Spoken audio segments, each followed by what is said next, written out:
Jaya Radha Madhava Kunja Bihari Jaya Radha Madhava Jaya Radha Madhava Kunja Bihari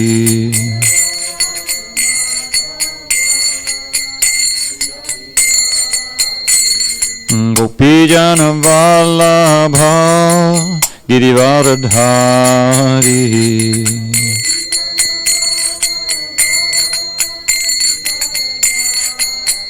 Jai Gopijana Vallabha Girivardhari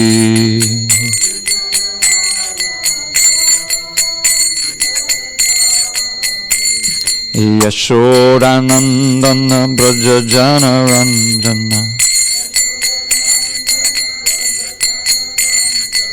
Yashodanandana Brajajana Ranjana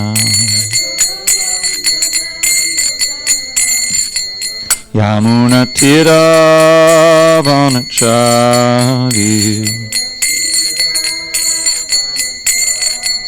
Yamuna Tira Vanachari Jaya Radha Madhava Kunja Bihari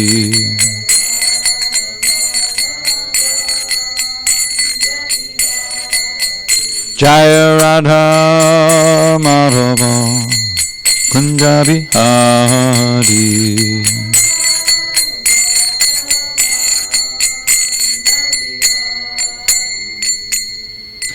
Jai Vishnupad Paramahansa Parujikacharya Ashtottara Sri Srimad's Divine Grace Srila A.C. Bhaktivedanta Swami Prabhupada Ki Jai ISKCON BBT Founder Acharya Srila Prabhupada Ki Jai Jai Om Vishnupad Paramahansa Parujikacharya Ashtottara Sri Srimad's Divine Grace Srila Bhakti Siddhanta Saraswati Thakur Ki Jai Ananta Koti Vaishnavinda Ki Jai Namacharya Srila Haridas Thakur Ki Jai Srimad Bhagavad Gita Ki Jai Samaveta Bhakta Vrinda Ki Jai.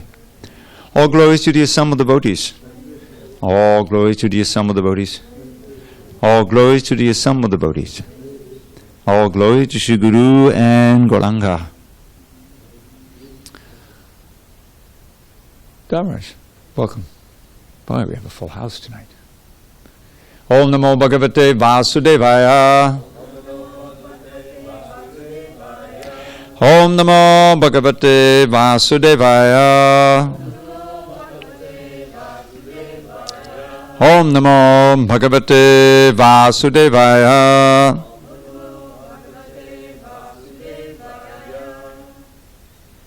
On this 11th day of December 2019 in SanDiego, we're reading from Srimad Bhagavad Gita as it is, translation and commentary by His Divine Grace A.C. Bhaktivedanta Swami Prabhupada. We are in chapter 8, entitled Attaining the Supreme, text number 11, page 355.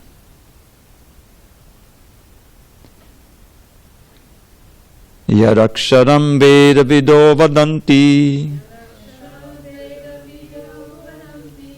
Vishanti Yadnyatayo Vitaraga Yadichanto Brahmacharyang Charanti Tatte Padang Sangrahena Pravaksye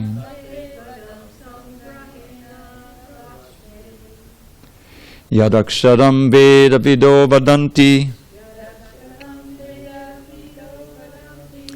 Vishanti Yadnyatayo Vitaraga Yadichanto Brahmacharyang Charanti Tatte Padam Sangrahena Pravaksye Yadaksharam Veda Vido Vadanti Vishanti Yadnyatayo Vitaraga Yadichanto Brahmacharyang Charanti tatte padam sangrahena pravaksye.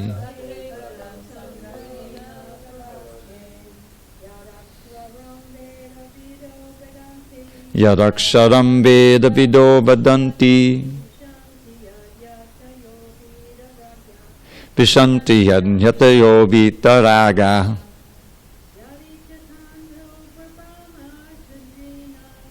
Yadichanto brahmacharyang charanti tatte padam sangrahena pravaksye. No, go ahead, Ace. Yadaksharam veda vido vadanti vishanti yatayo vitaraga. Yadichanto brahmacharyam charanti tatte padang sangrahena pravakshe. Dhamraj, your turn. Yadaksharam veda vido vadanti vishanti yatayo vitaraga. Yadichanto brahmacharyam charanti tatte padang sangrahena pravakshe. Go ahead, Darshan.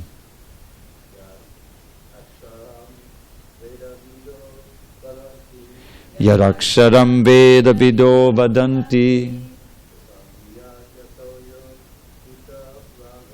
vishanti yatayo vitaraga.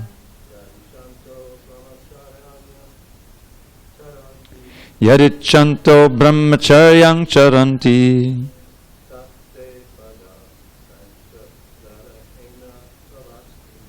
tatte padam sangrahena.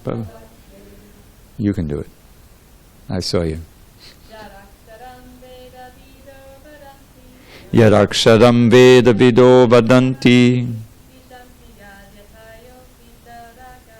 vishanti yatayo vitaraga. Yadichanto brahmacharyang charanti tatte padam sangrahena pravakshe. All right, I'll read the synonyms. You can just read along silently. Yat, that which aksharam, syllable om, Veda vidaha, persons conversant with the Vedas. Vadanti, say, vishanti, enter, yat, in which, yataha, yatayaha, great sages, vitaragaha, in the renounced order of life. Yat, that which, icchantaha, desiring, brahmacharyam, celibacy, charanti, practice, tat, that, te, unto you, padam, situation, sangrahena, in summary, pravaksye, I shall explain. Lord Krishna said to Arjuna, persons who are learned in the Vedas, who utter Omkar, and who are great sages in the renounced order, enter into Brahman. Desiring such perfection, one practices celibacy. I shall now briefly explain to you this process by which one may attain salvation. Purport. Lord Shri Krishna has recommended to Arjuna the practice of Shat Chakra Yoga, in which one places the air of life between the eyebrows. Taking it for granted that Arjuna might not know how to practice Shat Chakra Yoga, the Lord explains the process in the following verses. Shat Chakra means the 6 chakras, the different nodes of energy in the body. Shat means 6. The Lord says that Brahman, although one without a second, has various manifestations and features. Especially for the impersonalists, the Akshara or Omkar, the syllable Om, is identical with Brahman. Krishna here explains the impersonal Brahman into which the renounced order of sages enter. In the Vedic system of knowledge, students from the very beginning are taught to vibrate Om and learn of the ultimate impersonal Brahman by living with the spiritual master in complete celibacy. In this way they realize 2 of Brahman's features. This practice is very essential for the student's advancement in spiritual life, but at the moment such brahmachari, unmarried celibate life is not at all possible. The social construction of the world has changed so much that there is no possibility of one's practicing celibacy from the beginning of student life. Throughout the world, there are many institutions for different departments of knowledge, but there is no recognized institution where students can be educated in the brahmachari principles. Unless one practices celibacy, advancement in spiritual life is very difficult. Therefore, Lord Chaitanya has announced, according to these scriptural injunctions for this age of Kali, that in this age, no process of realizing the Supreme is possible except the chanting of the names of Lord Krishna. Hare Krishna, Krishna Krishna, Hare Hare, Hare Rama, Rama Rama, Hare Hare. Om Jnana Timirandasya Jnanandana Shalakaya Chakshu Unmilitam Mena Tasmai Shri Gurave Namaha. I was born in the darkness of ignorance, but my spiritual master Srila Prabhupada opened my eyes with the torchlight of knowledge. I offer my humble obeisance unto him and all members of Sri Parampara. So, Krishna is describing how one can come to the point of remembering him constantly. Once again, I'm going to just review these essential verses near the beginning of the chapter, namely 5, 6, and 7, where Krishna is describing kind of the essence of Krishna conscious sadhana, which is to turn one's attention to Krishna, Krishna being understood, as he explains in the Bhagavad Gita in quite a few places, that he is the source of everything. He says in a couple of chapters there's 4 verses that are considered to be like the key to the whole Bhagavad Gita. And in the beginning he says, Aham sarvasya prabhavo mattak sarvam bhavartate. And in those 2 lines, he's saying, I am the source of everything, everything emanates from me. Now it's interesting because that would seem to be a little bit redundant. But one is saying from his point of view, I am the source of everything. From your point of view, you think that everything it comes from me. You see what I'm saying? Everything emanates from me. Because we're starting from our perception, and we see everything. And then we should ask, as human beings, where did it all come from? Where did I come from? What's the meaning of all this? You know?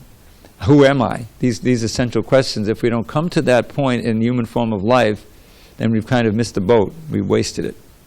So that Krishna's explained that in the beginning of this chapter, in these verses 5, 6, and 7, that assuming that we've read the previous chapters and we understand that we're eternal beings, that this body is just a temporary covering for us. It's one short chapter in a very long book. We don't know the previous chapters, we don't know the future chapters, but they're there. The essential point to understand is that we as spiritual beings, as Atma or consciousness, are eternal. This is who we actually are. The body obviously is not eternal. It took birth at a point and it's going to die at a certain point. But that's not the end of us. So that opens up a whole field of questions. Well, what was I in my last life? What am I going to be in my future life? How can I act in this life to get the best next life? Not only in this particular incarnation, as it will, but for eternity. Is there such a thing? So these kind of questions naturally flow from the understanding that I'm a spiritual being. I'm pure consciousness. I'm not matter. And that's the finding out how to understand that and live in that awareness is an important part of what it means to be a human being. So all those questions are answered here in the Bhagavad Gita. And in this particular chapter, I won't review from the previous chapter, he's stated in text 5 this essential understanding that whoever at the end of his life quits his body remembering me alone at once attains my nature. Of this there is no doubt. Now the word nature there means my world, and also means the state of being equal to me. God or Krishna, he has a Satchidananda body. There's a wonderful song composed by Lord Brahma. Brahma is what corresponds to, in the Greek philosophy, the demiurge, the person who engineers the whole universe. Not God, but his kind of first lieutenant for the purpose of creation. So he is actually the head of what we call a sampradaya. Sampradaya means the chain of disciplic succession. We realize masters and their students who in turn become masters for their students and all the way down. So Brahma is Krishna's first student. He's the first created being, and he was enlightened in the heart with this knowledge. So when he was enlightened, he composed this poem called the Brahma-Samhita. Samhita means more or less a song. And the first verse in this Brahma-Samhita is Ishvara Parama Krishna Satchid Ananda Vigraha Anadir Adir Govinda Sarva Karana Karanam.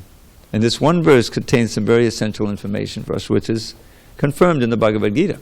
So Ishvara means a controller.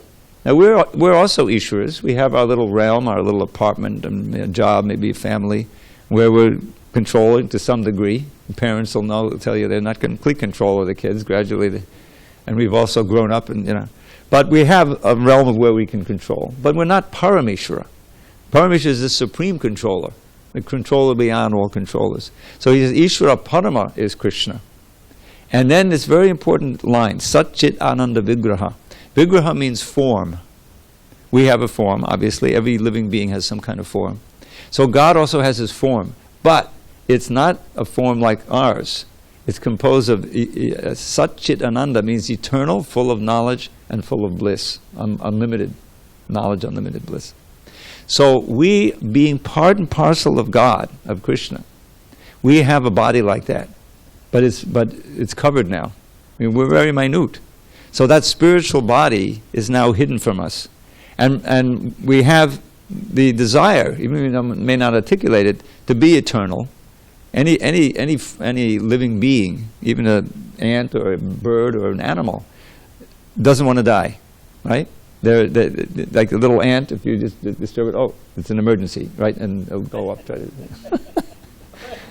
There's a will to live. That's coming from our original nature, that we're eternal beings. We're threatened with non-being, death, then, we have to try to avoid that. But eventually you can't avoid it. But Krishna's body really is eternal. And it really is full of all knowledge. He says right in the previous chapter, Veda hamsamaditadi vardhamana nichajana bhavashani jabhutani mamtaveda kashana. I know everything. Just try to conceive of this, what real omniscience means. I know everything that's happened in the past, everything that's happening now, and everything that will happen in the future. It's practically inconceivable. But this is one of the qualities of the divine: omniscience, omnipresence, and omnipotence.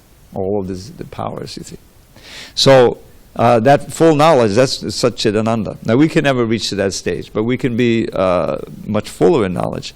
And we can have this eternal form that's full of bliss, the Ananda part. Satchit Ananda Vigraha. Now, then the next phrase says, Anadir. Just says we are Anadi, means without beginning. So God is certainly Anadi, without beginning.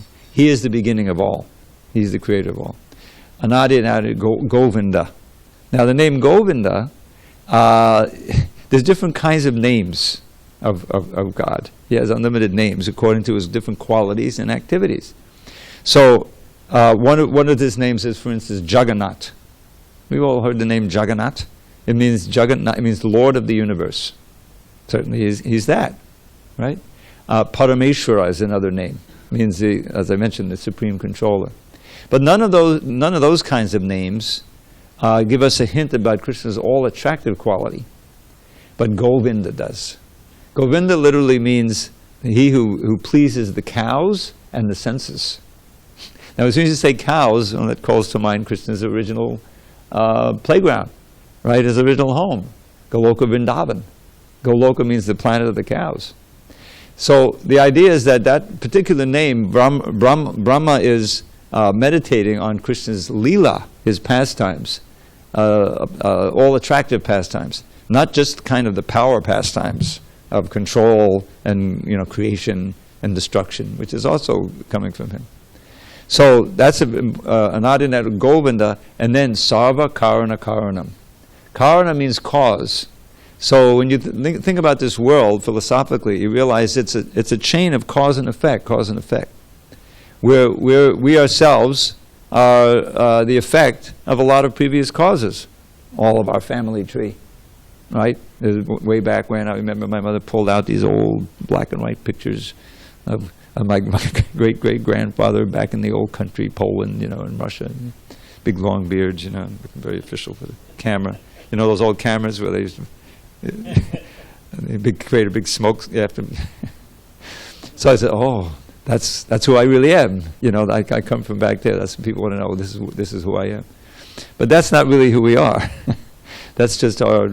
But you can say they trade.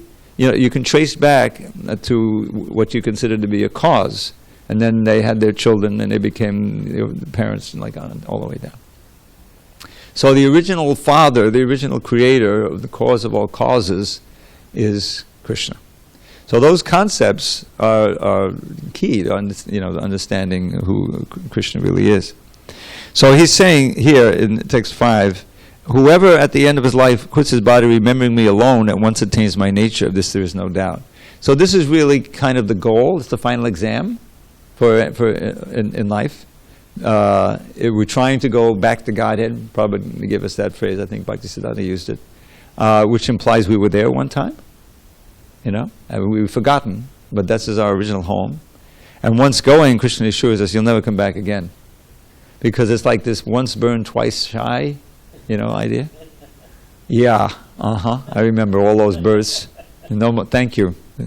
I learned my lesson, Krishna. I'll stay there. Prabhupada once described it that Krishna was trying to convince us not to go. But we were curious. How can we be little Krishnas? How can we have our own little domain and enjoy like that? But it's self-defeating. It's not our natural position. So getting back, there requires, between now and when we actually leave the body, developing the consciousness of Krishna, where we're always thinking of him and seeing him in every breath of life, really, everywhere, which he really is. And then we think of Krishna when we leave the body and we go to Krishna.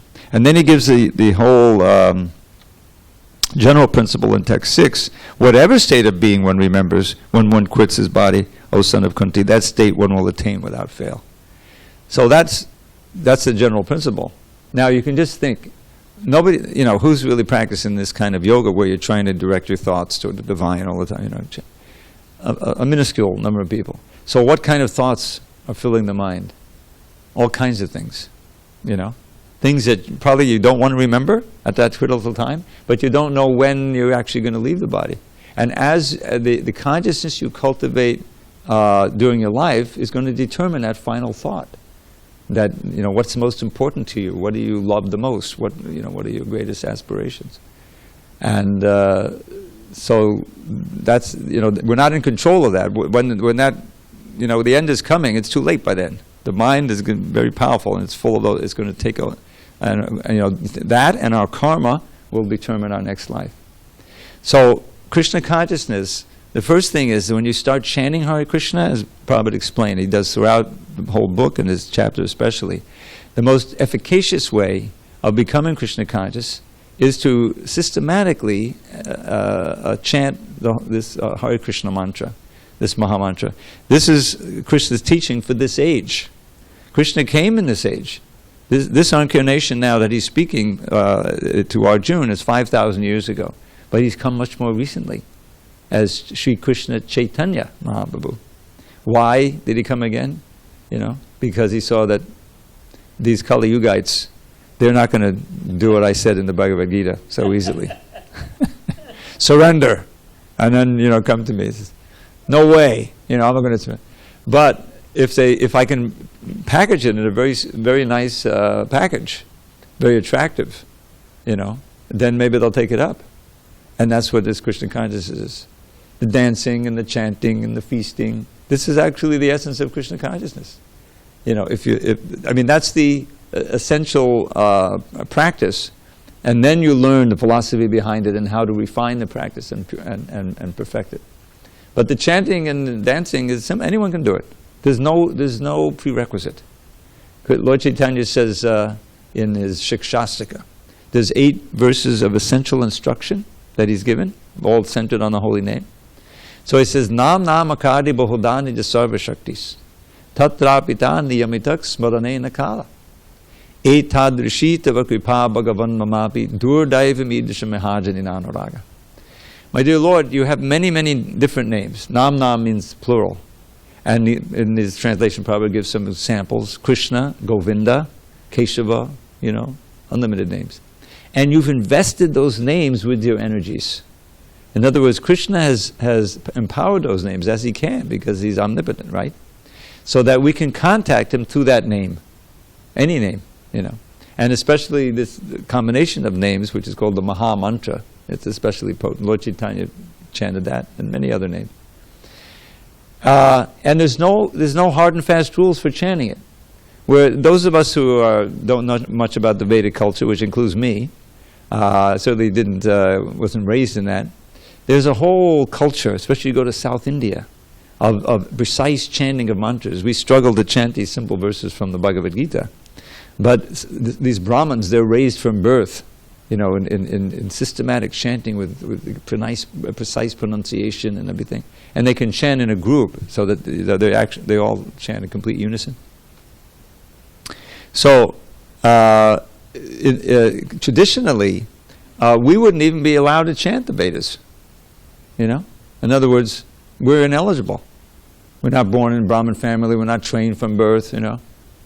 You can listen to the record or go on YouTube, but you can't sit here in the temple and chant, you know.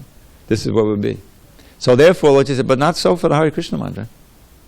Anyone, anytime, any place can chant the holy name, because it's the name of Krishna. So then he says, and you've invested all your energies here, and anyone can chant anytime, but I'm so unlucky, I'm so unfortunate, that I have no attraction for chanting. Even though you make yourself available, and the value of contacting Krishna is enormous. We don't know. Just by chanting one name, Hare Krishna. Okay, let's do it. Everyone say, Hare Krishna. Okay, now, here's the benefit from one that and this is from the Shastra. There's a verse, it says, Madhura Madhura Metan Mangalam Mangalanam Sakala Nigama Valli Satpalan Chitswarupam Sakadabi Padigitam Shaddaya Heliyava Bhagavadanada Matram Tariye Krishna Nama. So I put it into a little poem, and in there is the point I'm making about chanting once. Of sweet things, and we don't taste it that way, but this is the ultimate, you know, character of the name. When we refine our consciousness, we'll taste it that way. Of sweet things, it's the sweetest you will taste at any time. Of things that bring good fortune, it's the perfect paradigm.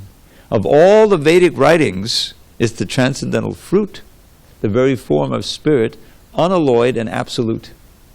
When uttered even once with faith, or uttered once with none, from birth and death it truly will deliver anyone. And in the end it brings pure love for Krishna, life's true aim. So cast away all doubt and chant Shri Krishna's holy name. So that part about just chanting once, now how does that work? Because, I mean, I've been on a lot of Rath Yatras and a lot of Harinams, and sometimes Harinams means the public chanting, you know, in the street. And people will come by, and sometimes people will say, oh look, there's the Hare Krishnas. They'll stop for 30 seconds and groove and then go on. Well, does that mean that they're now liberated? You know, do you see the Vaikuntha airplane coming down and taking... No, they just walked into the bar. I mean, how does that work? You know, you go downtown, you know. So the idea is that, yes, they're liberated, but the tendency to commit material activities, what we call sin, is still there. And if they act on that, if there's no further thing, then they'll start a whole new chain of karma. You see what I'm saying? And they'll still stay bound. So yes, it's true. The power of the name is so great. But we still need to follow the program so that we can take advantage of the holy name. So this verse says that whether you chant with faith or not with faith, the name is so powerful because it's invested with Krishna's energies that it eliminates thousands of births of karma that we're still being affected by. We don't know, you know. So whether we want to take this up seriously or not, you know, we should take it up seriously, certainly. But the benefits are just out of this world, and we should understand them, because that'll induce us to go through the process of getting the taste. In other words, if we have a taste for chanting and practicing Krishna consciousness, that's the most auspicious thing we can have, because it's what you're attracted to that's where you're going to go. That's what you're going to do, right? So the problem is we become addicted. We don't call it that, but we are to all kinds of material activities that keep us bound to this world. But Krishna is called Krishna because he's all attractive. But now we don't experience that attraction because we're kind of in the modes of nature. Our attraction has been ruined, you know. I mean, we can experience that if you get addicted to something like alcohol or something, you know, then that kind of can take over your whole life. And things that you used to like to do, you don't do anymore, you know, because you lost those friends, you know, they left because you. So all you're interested now is, you know, how can I get the next drink? You know, we may have known people like that, you know, or some substance.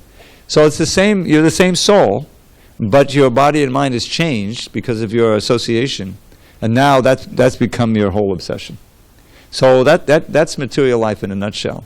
It may not be as obvious as, you know, alcohol addiction or drug addiction, but that's interfering with our natural taste for things related to Krishna. So Krishna consciousness is a systematic process of purifying our consciousness so that we're attracted again to Krishna, which is our natural attraction. And that you can indulge in forever. There's no bad effect. I've been chanting this mantra for how long? Since 73? That's a long time. That's like 46 years. Living the lifestyle, you know. It's never boring. Same mantra, harekrishna, harekrishna, Krishna Krishna, Hare.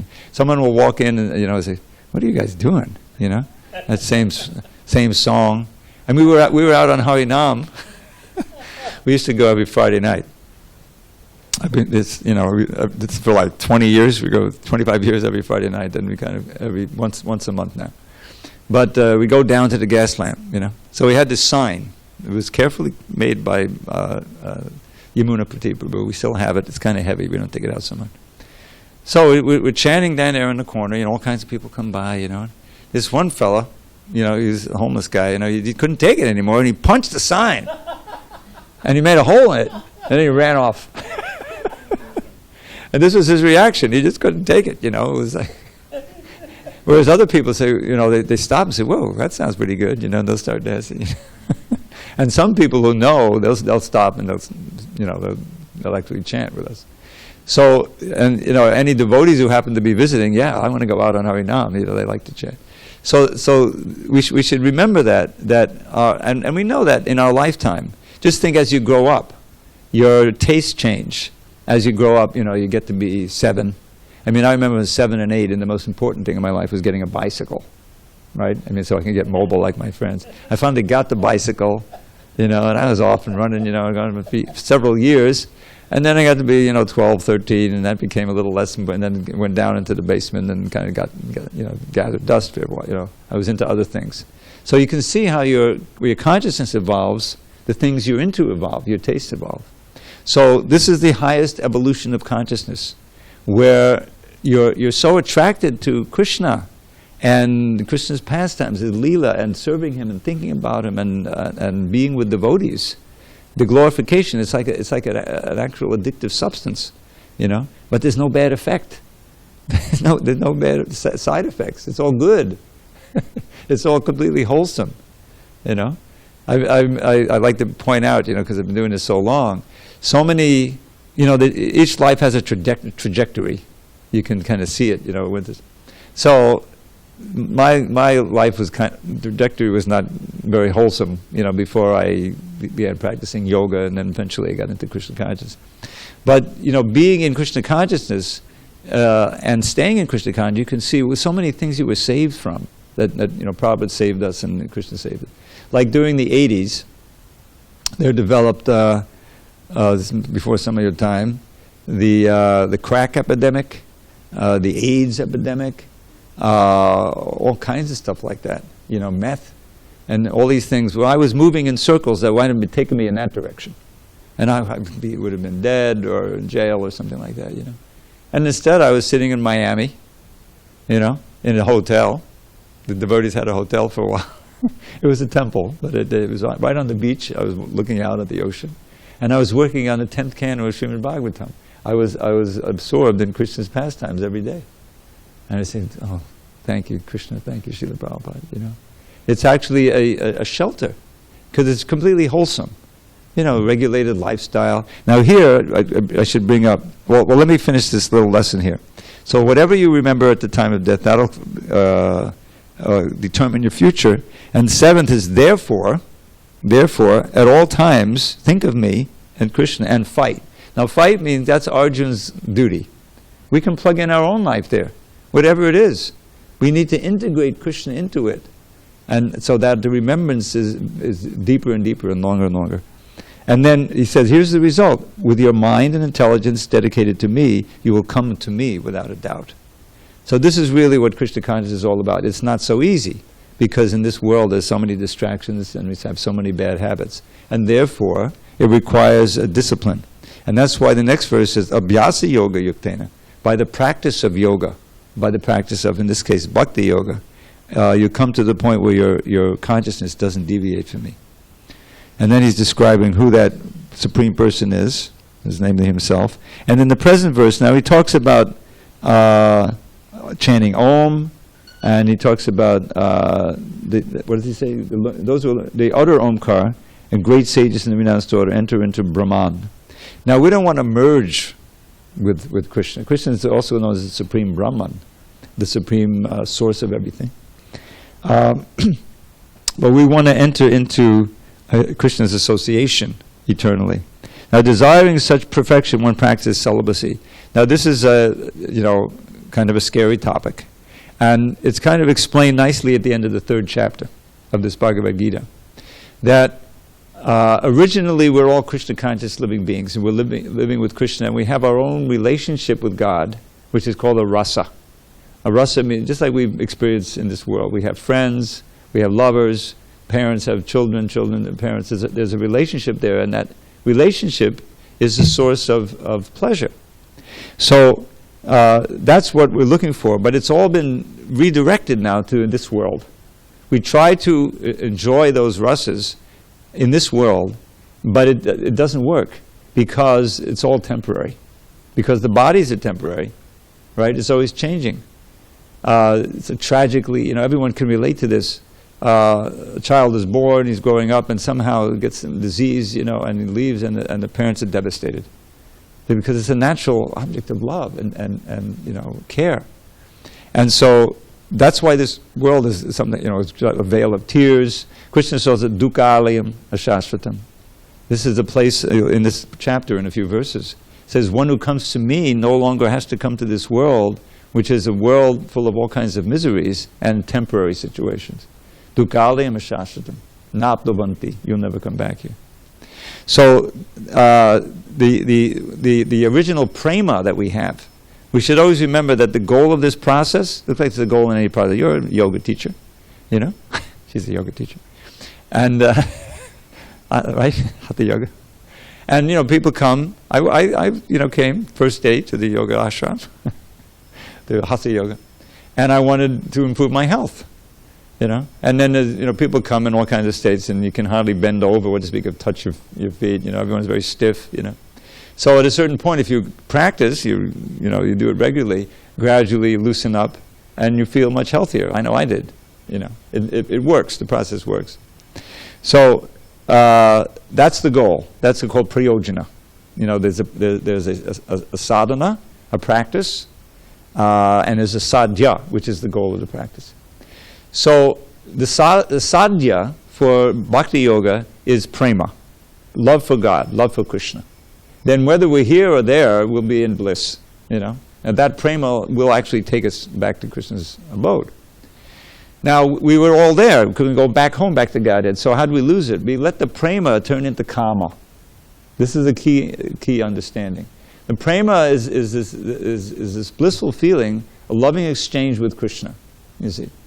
Now that kama is desire to please our own senses, right? As the Kama Sutra, we know about that, It doesn't just mean sex desire, but that's, one of the main aspects of it. So when we turn away from Krishna, we don't direct that pleasure energy toward him, we direct it toward this world, then it turns into kama. And we are, life after life, trying to please our senses, and that's causing us suffering. It's causing us birth and death, which is the main suffering. So the science is how to, this word, we have to get, use this word, sublimate. If you look it up, it may not mean exactly what we need it to mean, but we're gonna rewrite the dictionary. Sublimate means to sublimate the kama back into prema. Not so easy, because we're here, it's been. But this is what bhakti does. So therefore, restraining or controlling the sex desire is key. And therefore there's so many rules for that. It's not unnatural. I mean, there's something called the Grihastha ashram. Most of the devotees in this movement today are married. They're householders. There's thousands of them. But it's controlled. The whole thing is controlled. Sex and marriage for having wonderful children, raising them in Krishna consciousness, this is totally approved. Lord Chaitanya had so many disciples, most of them were householders. And they had, so many children. This is one child, Shivananda Sain, he was one of his main disciples. And he was married. And Lord Chaitanya learned that his wife was pregnant, so he said, okay, here's the name of the child, Puri Devi. So he came out. Eventually, he was called Kavi Karnapur. So this child was once, he was very brilliant, and he became a wonderful poet, Sanskrit, poet and devotee. So even as a child, he was known to write verses. So Lord Chaitanya said, chant Hare Krishna, Puri, and he wouldn't chant. So chant, he wouldn't. So Lord Chaitanya turned to Swarup Damodar, his secretary, says, I've gotten the whole world to chant Hare Krishna, he won't chant. What's going on? So Swarup Damodar looked at him, he said, I think he's chanting in his mind. So he said, okay, recite one of your original compositions. So he recited this verse. Now listen to this, this 5-year-old kid who wrote this verse, original verse. Shavaso kuvarlaya makshno andana manaso mahenda mandidama vindavana ramanina mandana makidam hadir jayati. It's not an ordinary verse, a little different from the Bhagavad Gita. So what does that word mean? Shavaso kuvarlayam. So he wrote this poem, 5 years old, 7 years old, about how the gopis see Krishna. So he says, for the gopis, Krishna, who's bluish and they're golden complexion, he is the blue lotus they keep over their ears, Shavaso Kuvalayam. Akshno is the anjana, the mascara that they keep on their eyes. And he's the sapphire that they keep on a ring around their neck, hanging on their chest. Shavaso Kulavam Akshno Anjanam Udaso Mahendamanidama Vindavana Ramanina Mandanamakadam Hadir Jayati. All glories to Hari, Krishna, for whom he is all the ornaments for the gopis, as he just mentioned, like this. So it's a little crude in English, but you can see how beautiful it is. So Lord just says, oh, very nice. Then you realize it's so this is a householder life, and great devotees are householders. So that's not what we're talking about. But it means controlling it and sublimating it, and directing that energy, and that's why it says the great sages, they practice brahmacharya. Now this word yataya is important. Yataya means, said great sages. That comes from the word yati, which means to strive. We have to strive because we're so habituated. Prabhupada called it conditioning to the material way of life. So we have to realize we're in rehab here. Just like if you're addicted to some substance, you have to go to rehab, and there are rules and regulations, and gradually you're weaned off of the substance, and hopefully you get normal life back. So that's what we need to voluntarily take on these rules. This word yadi, what is it? Yadi. This word comes up in a very important verse in the 11th canto, where Krishna is speaking to Uddhava. It's just like it's another Gita. It's called the Uddhava Gita, and it deals with the same themes as Bhagavad Gita, but in more elaboration. So he says there, how does it go? Labdva sudurlabamidam bahusambhavante manushyam artadamanityam apiya dhira turnam yateta napateda namityavat nikshe yasaya vishaya kalasarvataksyan. My dear, he's speaking to all of us really here, but he's instructing Uddhava. You've attained this human form of life after many, many births. This is what you have to, treasure this human life, every moment of it. It's a rare gift. We've come up through all these species. Now we've at the human stage. And manusham, what's the unique about this human form?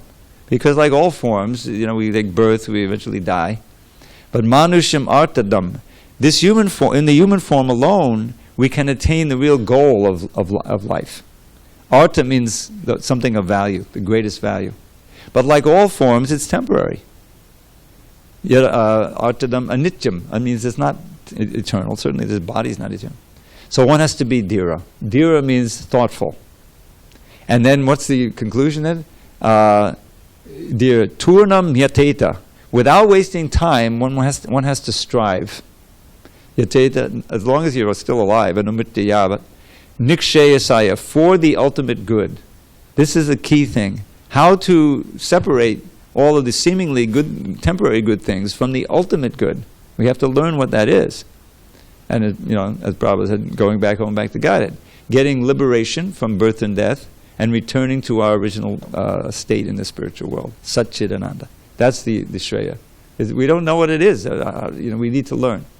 So, Nikshayasaya Vishayakaru Sarvatakshat. Because in all those other forms we've been through, and all those other human forms we've been in, we've tasted all varieties of sense pleasure, and it's brought us to this state, birth and death. We've been there, done that already. Don't waste your time. Divert your attention to those things. Direct your energy, your life force, toward achieving the ultimate goal. This is Arjuna's question of Krishna in the beginning of the second chapter. It says, my dear Arjuna, because the whole thing is on a battlefield. You know the context? It's good to read setting the scene at the beginning if you want to know how the Bhagavad is set up. This is part of a big book called the Mahabharata. And there's a big war with how do we do it in America? The good guys versus the bad guys, basically. Virtue personified versus sin personified on the other side. So Krishna he wants virtue personified to prevail. And so he can reinstate Yudhishthira on the throne. He's Dharma personified. So Arjuna, he's Yudhishthira's younger brother, he's Krishna's dear friend, naturally he's on the side of good. But he's hesitating to fight because his friends, his relatives are all on the other side, and he doesn't want to have anything to do with killing them. So what's the good? How are we going to enjoy the kingdom when it's soaked with the blood of the people we love? I'm going off to the forest. I'd rather, live by begging. But he doesn't really get off the chariot, because he's torn, and then finally he collapses and he sits down and he drops his bow. He says, I don't know what it is. So now I'm approaching you, Krishna. I'm not going to argue with you anymore as a friend, because he was, friends with Krishna, a very intimate, wonderful relationship. He said, Karpanya dosha bhatat svabhava. All of this miserly, hesitation, it's stolen away my actual nature as a Kshatriya. I'm not acting I understand that. So, Prichami tvam dharma samuda cheta. I'm completely bewildered about the right thing to do. Dharma. This is a primary concern in the Vedic culture. Am I doing the right thing? Am I doing, or am I doing adharma? Adharma leads to suffering. I don't want to do that. So now he says, I don't know. So I'm asking you, Krishna, yakshreya, this is the word, yakshreya ksya nishchitam bruhi tanme shishyasteham shariman tambal. Please tell me for certain, because I know you know, I recognize you're the Supreme Personality of God, and so I accept you as the original guru. Please instruct me how I can achieve my ultimate good, shreya. Shishyasteham, I'm your shishya now, not your friend, I'm not in that role. Shishya means one who agrees to be controlled by the guru. Spiritual master, that's what it takes, surrender. Yakshayam nishchitam prapannam. This word prapanna means I surrender. And then in that relationship, it immediately changes. Krishna starts chastising him. Before that, he was saying, he was acting like a charioteer, meaning saying to the hero, how can you hesitate to fight? Get up, give up this impotence. You're going to lose. You're not going to go to heaven this way. Like that. But that didn't work. But then when he says, you're lamenting what isn't worthy of lamentation, the physical body. And then he has this whole 20-verse lesson on the soul, which is an essential first step. And then the rest of it is coming to this point. And at the end, Arjuna will say, Kadashe vachanam tava. I will do as you say, Krishna. Now, and he fights the battle, and they win the battle. So there's these two dimensions that it's going. One is very practical, convincing Arjuna, but in the process of doing that, he's speaking this eternal philosophy. We're also on the battlefield, of our life, and we have a mission to accomplish, which is to make it our last embodied life. That's the basic thing. To attain liberation from birth and death. Now the wonderful thing about bhakti is that this prema, when you strive for that, after a while, you don't even care about the mukti, the liberation. There's such an overwhelming pleasure that comes from serving Krishna, that liberation and no liberation, that I'll take that. But that automatically brings in its train liberation. Krishna welcomes you back to Godhead. But we need to be serious about mukti, because that's a good motivation to keep us going in the right direction. Okay, if there's any discussion, we have a couple of minutes. Sorry, I kind of went far afield, but I think it was important to put things in context.